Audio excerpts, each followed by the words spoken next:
సుకుమార్ కాంబోలో వచ్చిన పుష్ప సినిమాకి pan India లెవెల్లో వచ్చిన రెస్పాన్స్ అంతా ఇంతా కాదు.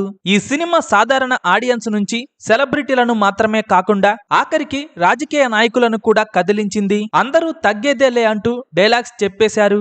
ఇప్పటికీ దేశవ్యాప్తంగా ఏదైనా సీక్వెల్ కోసం ఆడియన్స్ ఇంతగా ఎదురు చూస్తున్నారు అంటే అది పుష్ప 2 కోసమనే చెప్పాలి. పుష్ప 2 ఎప్పుడెప్పుడు వస్తుందా అంటూ ప్రేక్షకుల నుంచి సెలబ్రిటీల వరకు ఎంతో ఆసక్తిగా ఎదురు చూస్తున్నారు. మంచి అంచనాలతో వచ్చిన పుష్ప సినిమా పాన్ ఇండియా లెవెల్లో క్రియేట్ చేసిన రీసౌండ్ అంతా ఇంతా కాదు. అందుకే పుష్ప 2 సినిమాకు సంబంధించి సుకుమార్ పై బాధ్యత కూడా భారీగా పెరిగింది. పుష్ప మార్కెట్ కూడా అలాగే పెరిగిపోయింది. అందుకే పుష్ప 2 సినిమా రేంజ్ కూడా అలాగే పెరిగిపోతుందంటున్నారు. తాజాగా పుష్ప 2 సినిమాకు సంబంధించి ఒక స్టోరీ లైన్ సోషల్ మీడియాలో వైరల్ అవుతోంది. సాధారణంగా ఒక సినిమా హిట్ అయితే ఆ తరువాత వచ్చే సీక్వెల్ మీద భారీ అంచనాలు నెలకొంటాయి. అంతేకాకుండా ఆ సినిమా మార్కెట్ కూడా విపరీతంగా పెరిగిపోతుంది. అందుకు మంచి ఉదాహరణగా KGF 2 సినిమా చెప్పొచ్చు. అలాగే ఒక హిట్ అయిన సినిమాకు సీక్వెల్ తీస్తున్నప్పుడు డైరెక్టర్ మీద కూడా ఒత్తిడి, బాధ్యత కూడా ఉంటాయి. దానిని సుకుమార్ పక్కా ప్రణాళికతో హ్యాండిల్ చేస్తున్నట్టు తెలుస్తోంది. నిజానికి అసలు కథ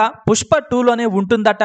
సిండికేట్ ని తన చేతుల్లోకి తీసుకొని పుష్పరాజ్ ఎంత ఎత్తుకు ఎదిగాడు, ఎంత పవర్ఫుల్ గా మారాడు అనే విషయాలు ఈ సీక్వెల్ లోనే ఉంటాయి. ప్రస్తుతం సోషల్ మీడియాలో పుష్ప 2 షూటింగ్ కు సంబంధించి ఒక వార్త వైరల్ అవుతోంది. అదేంటంటే నెక్స్ట్ షెడ్యూల్ కోసం పుష్పరాజ్ జపాన్ వెళ్లబోతున్నారట.